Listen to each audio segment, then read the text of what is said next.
Te, baka pwede makahingi ng tinapay, te. Ako, di pa ako kumakain ng tinapay simula alauna hanggang linggo, te. Kahit ano lang, expired o kaya reject. Salamat, te. Natitikim ako. Joke lang, nag-vlog lang ako. Di na ako magbabayad, daan na lang to, ha. Gutom ako, ha. Gutom na naman ako. Bili ako ng tinapay, eh. Te, baka pwede makahingi ng tinapay, te. Nagugutom kasi ako, di pa ako kumakain ng tinapay simula alauna hanggang linggo, te.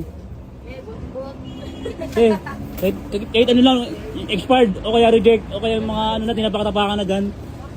Expired ba? Wala expired tinapay. Kahit ano lang dyan, te. Parang awa mo na, gutom na kasi ako, di pa ako kumakain simula alauna hanggang linggo.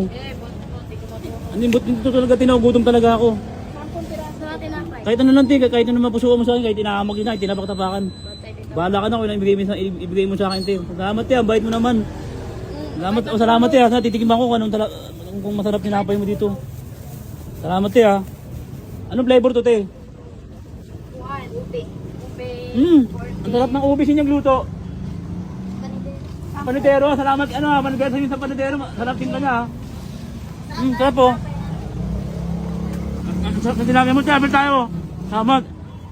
Eh, baka may konting bari, ano, 5 piso na, pamasahe ko lang, te.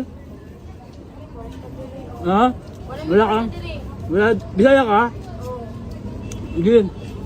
Amo na diri, mga Bisaya. Sige. Salamat kayo dito, te, ha. Salamat, ha. Oo. Palto. Diba?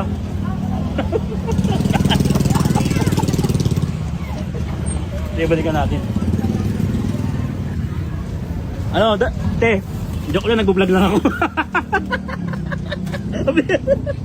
Ay, nag-vlog. Ay, upload ko, kuya. Kuya. Ay, kuya. Ikaw nagluto na ito, kuya. Ang sarap na luto mo. Ano, okay lang i-upload natin, ha? Salamat, ha? Salamat, ha? Di na ako magbabayad, daan na lang to, ha? I-upload yun.